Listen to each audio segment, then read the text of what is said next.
Imagine you are walking down a brightly lit avenue. Suddenly, your chest tightens. You are having a medical emergency. You look around, seeing hundreds of pedestrians. You think to yourself, thank God, there's so many people here. Someone will surely step in and save my life. But psychology reveals a terrifying paradox. The more human eyes that gaze upon your suffering, the lower your chances of survival drop to. In a dense crowd, you are effectively invisible. Your cries for help do not amplify. They fade into a collective void. This is not because humanity is inherently evil, but because our brains are hardwired to fail when responsibility is shared. Welcome to Shadow Psychology, where we pull back the curtain on the silent illusions that govern human behavior. Today, we dissect the anatomy of deadly inaction and look directly into the void of the bystander effect. Act 1. The paradox of the safety net. We are taught from childhood that there is safety in numbers. We build cities, establish communities, and gather in massive groups under the subconscious belief that a larger tribe equals greater protection. If a lone predator attacks an isolated hunter, the outcome is bleak. But if that same predator approaches a crowded settlement, the collective defense should theoretically neutralize the threat within seconds. This fundamental evolutionary logic has preserved our species for millennia. Yet when it comes to modern social dynamics, this safety net is nothing more than a dangerous cognitive illusion. In the realm of psychology, we observe a phenomenon where individual human agency decreases in direct proportion to the size of the gathering group. It is an inverse mathematical tragedy. When you are alone in a room and notice an anomaly, your brain immediately registers a 100% burden of action. You are the sole arbiter of reality. If you do not move, nothing happens. However, the moment you step out into a crowded plaza, that burden undergoes a violent process of fragmentation. The human mind inherently seeks efficiency and comfort, and nothing is more comfortable than shifting a heavy moral weight onto the shoulders of a neighbor. When an emergency unfolds in a densely populated space, a silent, invisible calculation occurs within every single mind present. The responsibility to intervene is mentally divided by the number of onlookers. If there are 100 people watching a crisis, each individual feels only a microscopic 1% obligation to step forward. The collective safety net we so desperately rely on does not catch us. Instead, it unravels thread by thread, leaving the victim suspended over an abyss of absolute indifference.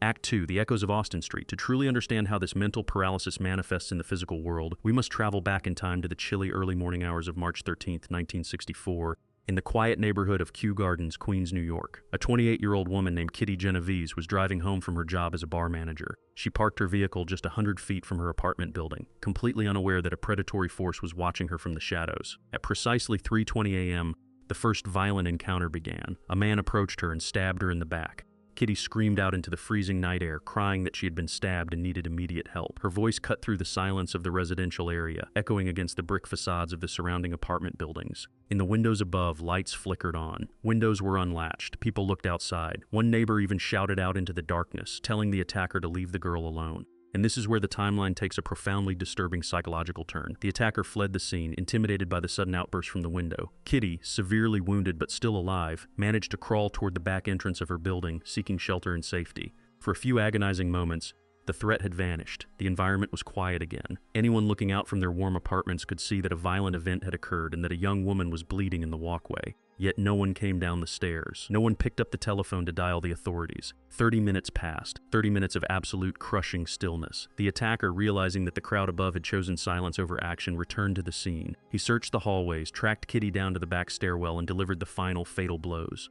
It was not until 3:50 a.m., nearly an hour after the initial assault began, that the very first call was placed to the police department. By then, it was entirely too late. In the immediate aftermath, media reports shocked the globe by claiming that 38 respectable, law-abiding citizens had witnessed the murder and done absolutely nothing, while future investigations revealed that the number 38 was statistically exaggerated by sensationalist journalism, and that many neighbors only heard vague, distorted fragments of the struggle. The underlying moral crisis remained entirely intact. The core truth could not be denied. A human being was hunted down over a prolonged period within arm's reach of a civilized community, and the collective reaction was a profound icy paralysis. This tragedy forced the scientific community to ask a chilling question. Why do good people turn into ghosts when danger strikes right outside their front door? Act 3. The architecture of moral paralysis. The tragedy of Austin Street sent shockwaves through the academic world, forcing social psychologists John Darley and Bibb Latagne to look past the easy explanation of urban apathy. It was comfortable for society to simply brand the witnesses as cold, heartless city dwellers. But the truth was far more terrifying. They were normal people caught in an invisible psychological net.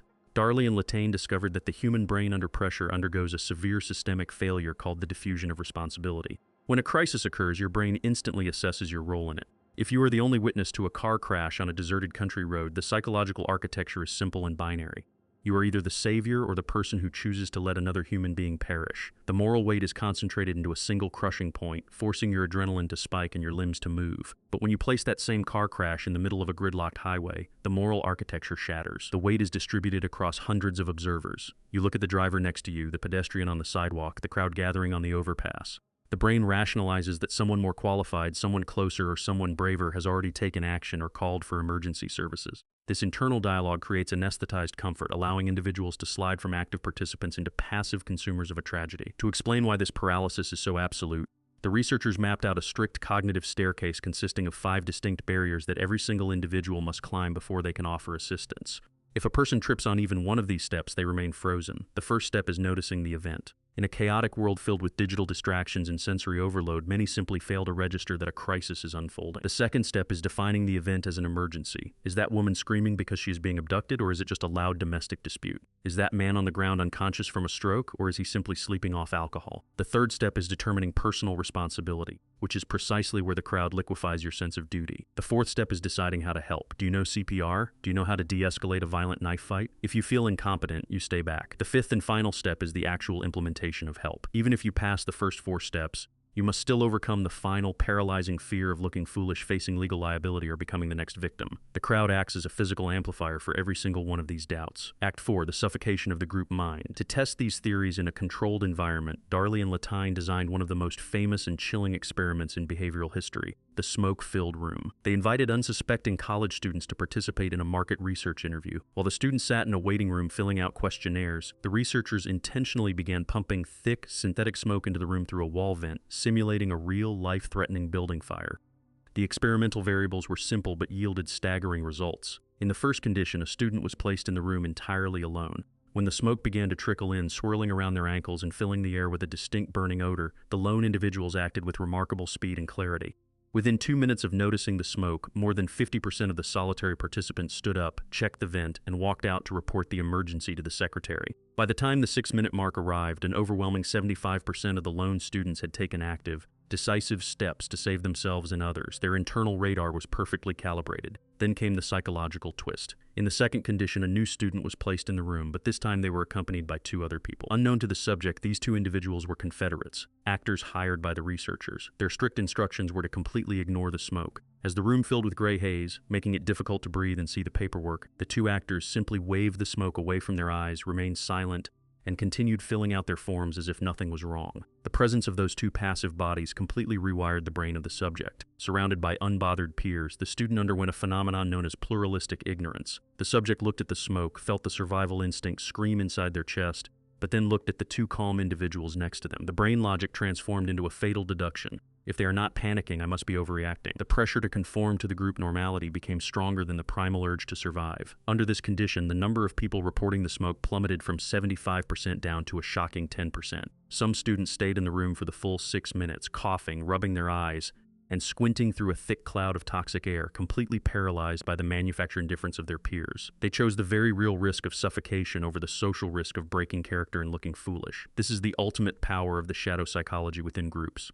It can make you deny the very evidence of your own senses. Act 5, the reality of the streets. For decades, the dark conclusions of the smoke-filled room and the grim legend of Austin Street dominated our understanding of human nature. Textbooks painted a cynical picture of modern society, portraying crowds as cold, unfeeling machines where empathy goes to die. We were left with the terrifying belief that if we were to fall in a public space, the collective gaze of our fellow citizens would simply watch us fade away. But science is not static, and the real world is far more chaotic than a controlled laboratory environment. In 2019, a groundbreaking international study decided to challenge this deeply rooted cynicism. A team of researchers gathered hundreds of hours of real-world surveillance camera footage from the bustling streets of Lancaster in the United Kingdom, Amsterdam in the Netherlands, and Cape Town in South Africa. They bypassed artificial experiments and analyzed intense, real-time public conflicts, ranging from heated arguments to brutal physical assaults. When the researchers analyzed the data, they discovered a reality that completely shattered the traditional narrative of human apathy. In an astonishing 90.7% of all real-world conflicts, at least one bystander, and often more than one, stepped forward to intervene. Whether it was by physically pulling people apart, shouting for a cessation of violence, or comforting a dazed victim, the crowd did not remain frozen. This revelation forces us to look at the bystander effect through a completely different lens. While it is true that the presence of others creates a heavy layer of psychological paralysis, a larger crowd also alters a critical mathematical variable. More people in a space means a significantly higher probability that at least one individual possesses the rare combination of traits needed to break the spell. It takes just one person with training in first aid, one person with a naturally high level of empathy, or one person possessing the raw courage to cross the psychological line. And the moment that single individual acts, they instantly shatter the illusion of pluralistic ignorance for everyone else. They transform the toxic environment of indifference into a new social norm of active rescue. The crowd is not an inherently evil entity. It is a sleeping giant waiting for a single spark of leadership to wake it up. Act 6. Shattering the invisible cage. Now that we have mapped out the hidden machinery of the bystander effect, the question shifts from theoretical analysis to survival strategy. How do you protect yourself when you are the one lying on the concrete, watching a sea of blank faces pass you by? How do you force a paralyzed crowd to see your humanity? The answer lies in reversing the psychological architecture that caused the paralysis in the first place. If the crowd fails because responsibility is diffused, you must become the force that concentrates that responsibility with surgical precision. When you are in a crisis, crying out for general help is an evolutionary mistake. The collective mind will simply look to its neighbors, wait for a cue, and do nothing. You must aggressively tear down that invisible wall. To break the spell, you must select one specific individual out of the crowd. Do not look at the mass, look at a single face. Fix your gaze directly onto their eyes, point your finger straight at their chest, and verbally strip away their ability to hide in the group anonymity. Use highly descriptive, unmistakable markers to isolate them. You must say, "You in the bright blue jacket, look at me." Then, you must deliver a direct, unmistakable command that leaves zero room for cognitive ambiguity or hesitation. Say, "I am having a medical emergency. Call emergency services right now." The moment you do this, a massive psychological shift occurs. That individual is instantly pulled out of the passive crowd and thrust into a spotlight of total moral accountability. They can no longer tell themselves that someone else will handle the situation, because you have publicly assigned the entire 100% burden of your survival directly onto their shoulders. If they turn around and walk away, they must live with the conscious knowledge that they actively chose to let a person die in front of the world. Under this intense moral pressure, the internal barriers of hesitation dissolve, and the human instinct to assist takes over. By understanding the shadow psychology of the crowd, you possess the ultimate tool to command your own rescue. The true danger of the bystander effect is not that people are malicious, but that we are fragile creatures prone to social hypnosis. The next time you find yourself witnessing an unusual situation in a public space, do not wait for the person next to you to move. Your hesitation is the very fuel that keeps the crowd paralyzed. Take the step, be the anomaly, break the silence. If you found this deep dive into the human mind valuable, subscribe to Shadow Psychology DD and share this video. It might just save a life. Now I want to hear from you. Have you ever experienced a moment where you froze in a crowd, or perhaps a time when you found the courage to step forward? Drop your story in the comments below. Let us start a conversation that breaks the illusion. Until next time, stay aware.